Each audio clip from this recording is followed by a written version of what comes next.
Think about the last time someone asked you who you are. Not what you do, not where you are from, not what you have achieved. Who you are. And for just a second before the rehearsed answer came out, there was a pause, a flicker, something uncomfortable moving beneath the surface. Because somewhere, in a place you rarely visit, you already know the truth. You are not entirely sure, and that uncertainty is not weakness. That uncertainty is the most honest thing about you. Because here is what no one ever tells you. Most people walking this earth are not living their actual lives. They are living the life that kept them safe. The life their nervous system built when they were small, and the world felt enormous and unpredictable. They built a functional, presentable, intelligent self out of the wreckage of things that happened to them. And then they forgot that the building ever took place. They began to call the architecture their personality. You became your coping mechanism. And somewhere along the way,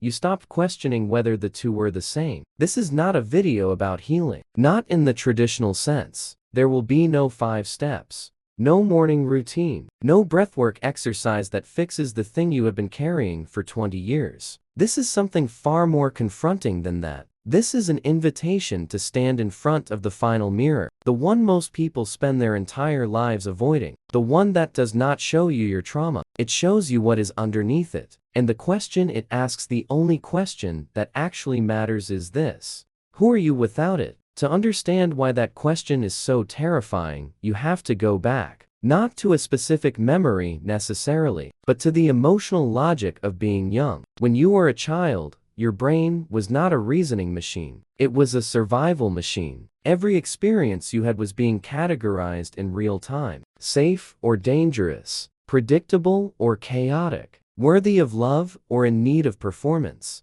And if the people around you, the ones who were supposed to be your emotional compass, were inconsistent, critical, absent, explosive, or simply overwhelmed by their own unprocessed pain, your nervous system did what it was designed to do. It adapted. Adaptation is not a failure. Adaptation is genius. It is the brain choosing life over collapse. If love in your house came with conditions, you became exceptional at meeting those conditions.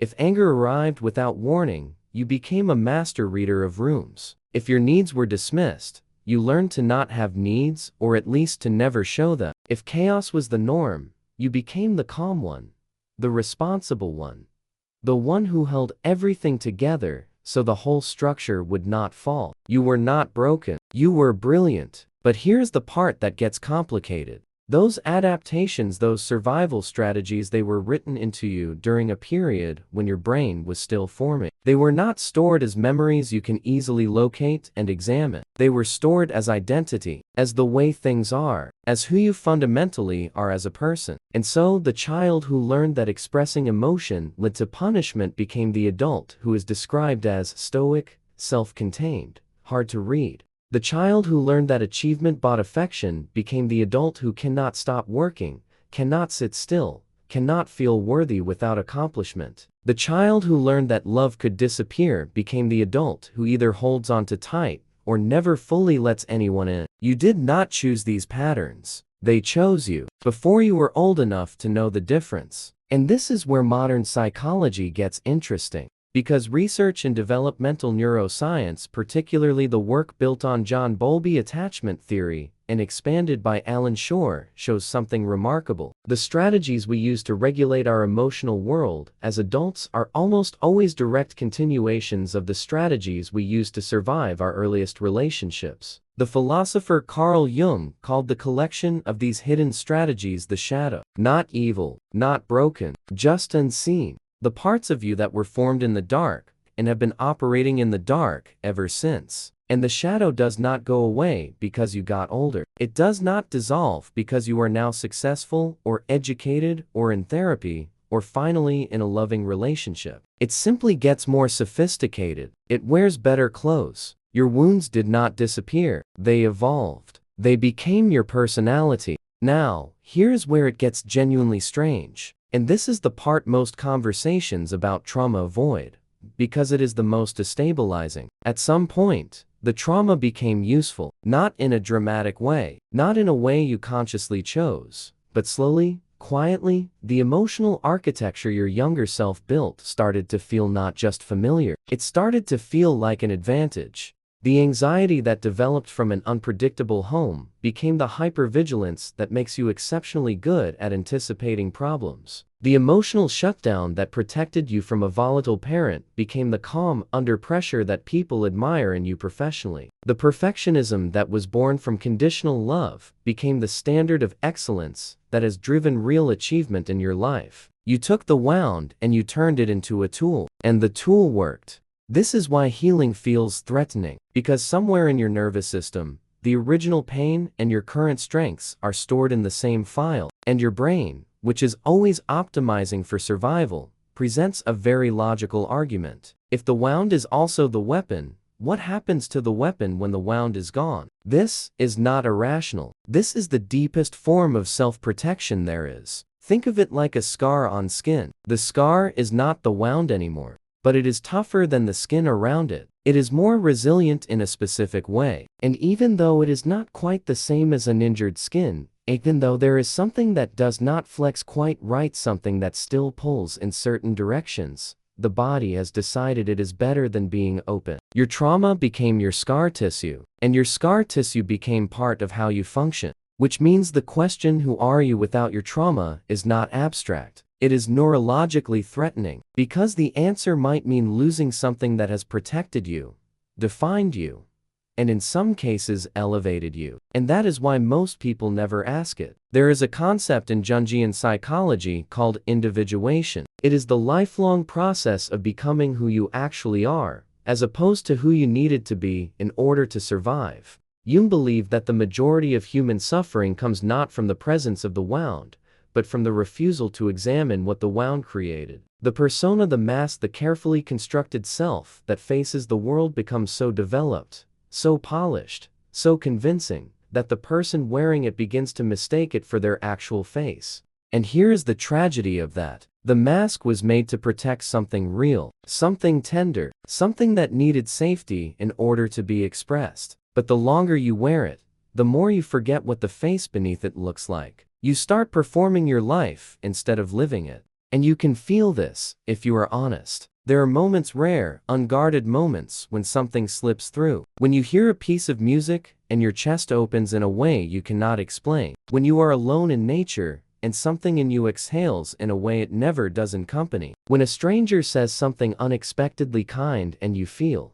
for just a second, like you might cry, not from sadness, but from something else. Something that feels like being recognized. Those moments are not random. Those are not glitches in the system. Those are glimpses of who you actually are. Before the armor, before the performance, before the story you learned to tell about yourself. And they feel simultaneously like coming home and like grief. Because if that is who you are, that open, soft, responsive thing, then what have you been doing all this time? Who has actually been showing up to your own life? This is the stage that the philosopher Nietzsche would call the confrontation with the abyss. Not dramatic, not cinematic, just the quiet, devastating moment when you realize that everything you thought was solid, your sense of self, your values, your preferences, your personality, might be, at least in part, a construction. And constructions can be beautiful, brilliant, even, but they are not the same as the bedrock underneath. When you look into the final mirror,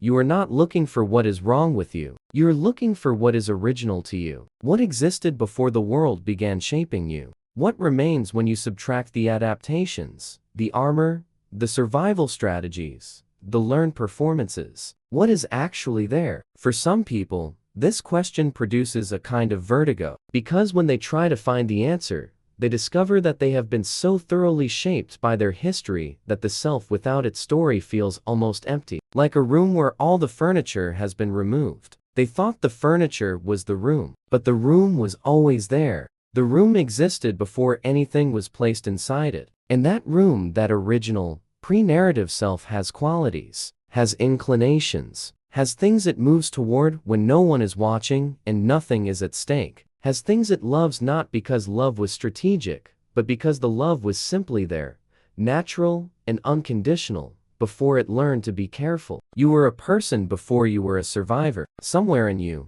that person still exists. Quieter now, more cautious, possibly so buried under layers of identity and strategy and story that finding them requires real excavation. But they are there. And this is where we have to talk about identity grief. Because when people begin to genuinely examine their trauma, not just intellectually, but emotionally, at the level where the body holds it, one of the most unexpected things that happens is mourning. Not just mourning for the pain of the past, but mourning for the self that was shaped by it. If your identity has been built around being the strong one, and you begin to understand that strength as a wound response, there is grief in that. Not because strength is bad, but because you begin to realize that somewhere along the way, you were never allowed to be anything but strong. You never had the option of softness, and that is a loss. If your identity is built around being the helper, the caretaker, the one who everyone else leans on, and you begin to see that pattern as an adaptation to early emotional insecurity, there is grief in that. Because it raises the question of who you are when you are not needed, and maybe no one has ever taught you how to simply exist without a function. If your identity is built around being exceptional driven, achieving, always moving, and you start to see perfectionism as the armor it is, there is grief in that too. Because achievement has been your proof of worth, and sitting still means confronting the question of whether you are worthy without it. Identity grief is real, and it is one of the least talked about stages of genuine psychological growth. Because growth does not only feel like expansion, sometimes it feels like loss. Sometimes becoming who you actually are requires letting go of who you had to be. And letting go even of things that hurt you is not simple. The familiar, even when it is painful, is still the known. And the known feels safer than the open horizon of a self that is still being discovered. So what actually exists underneath? This is the question that cannot be answered for you. It can only be lived toward. But there are signs. There are always signs. Notice what moves you when your guard is down. Not what impresses you. Not what you think should move you. What actually does. The things that create an involuntary response in your body, a tightening in your throat, a sudden welling of feeling, a pull of deep recognition. Those responses are not noise. They are signal. They are the original self breaking through the surface to say this. This matters. This is real. Notice what you envy. Not to judge yourself for the envy, but to read it like a map. Because envy is almost never about wanting what someone else has. It is about recognizing something in someone else that belongs to you, something you have not given yourself permission to want or be. The person who fiercely envies someone living freely and without apology is not small. They are someone whose own freedom has been suppressed for so long it has turned inward and started burning. Envy is not a character flaw. It is a compass pointing toward your unlived life. Notice where you perform. The moments when you adjust your voice, your laugh, your opinions, your energy, not because you are being considerate, but because you are afraid of what happens if you do not. Those moments of micro-adjustment are the mask asserting itself. And they are worth examining, not with shame, with curiosity. Every adjustment is a question in disguise. What am I afraid will happen if I am simply, unguardedly myself here? And the answer to that question always leads somewhere real. There is a particular kind of person who will have watched this far and felt everything resonate while simultaneously keeping a careful emotional distance from it. They are nodding along, intellectually engaged, possibly even taking notes, and they have not let a single thing actually land in their body. You might be that person. And if you are, this is not a criticism. This is recognition. Because that is also a survival strategy. The intellectualization of emotional content. The ability to understand something completely and feel it not at all. To metabolize the idea of the wound without ever touching the wound itself. Understanding is not the same as transformation. The map is not the terrain. And at some point, not through more information, not through another framework or another video or another book, but through some form of genuine contact with your own interior, the understanding has to become experience. This is what Jung meant when he said that we do not become enlightened by imagining figures of light, but by making the darkness conscious, not understanding the darkness, not labeling it, not building a sophisticated psychological taxonomy of. Here is what tends to emerge in that space. in people who allow themselves to stay in it long enough. Not perfection, not enlightenment, not some idealized version of themselves that has finally transcended all damage. Something much quieter than that, and much more real. A set of values that feel genuinely their own, not inherited from fear, not adopted for social acceptance, not performed for approval, but emerging naturally from the deepest part of who they are. A kind of curiosity that does not need to defend itself, that can look at life, including the painful parts of life, with the quality of openness rather than armored analysis. A capacity for connection that is not conditional, not strategic, not managed. That is simply present, the way water is present when the container is clean, and an experience of their own emotions that is neither overwhelming nor suppressed. That is simply information, the body communicating, the self, knowing itself from the inside. This is not enlightenment. This is humanity. This is what was there before the world taught you to be something more defended than alive. Now here is the final thing. The thing that might be the hardest to hear. Your trauma gave you real gifts. The sensitivity that came from learning to read volatile emotional environments. That is a genuine form of intelligence. The depth of empathy that developed from your own pain, that is real and rare, and the world benefits from it. The resilience that was forged in difficult circumstances, that is not nothing. That is extraordinary. The goal is not to erase what the wound created. The goal is to stop being governed by it. There is a difference between a person who is empathetic because they are in touch with their own depth, and a person who is empathetic because their nervous system is constantly scanning for others' needs in order to feel safe. There is a difference between resilience as a genuine quality and resilience as the only option ever presented to you. There is a difference between depth of character and the scar tissue of suppressed experience. The difference is freedom. The first is chosen. The second is compelled. And becoming who you are without your trauma does not mean becoming someone without depth, without sensitivity, without the qualities that your history shaped in you. It means owning those qualities, consciously, deliberately, not because you have no other choice, but because you have examined them, you understand where they came from, and you choose to carry them forward. That is not healing in the sense of returning to some original undamaged state. There is no such state. There is no version of you that exists outside of your history, but there is a version of you that is not run by that history. That has looked at the architecture of the self and understood what was built from necessity and what is built from genuine desire. That has mourned what needed to be mourned. That has honored the child who survived. And that has decided consciously, deliberately who to be now. That is not recovery. That is authorship. So stand in front of the final mirror, not the mirror that shows you your damage, not the one that confirms your worst fears about yourself, not the one that your inner critic has been holding up since you were old enough to feel shame. The other mirror, the one that sees past all of that, the one that looks at the person who learned to be small and sees someone who was protecting something precious, the one that looks at the person who never stopped performing and sees someone who was terrified of being rejected for simply existing, the one that looks at all the armor and the adaptations and the strategies and the masks and sees, beneath every single layer, something that was always trying to survive, something that wanted to love and be loved, something that was curious before it learned to be careful,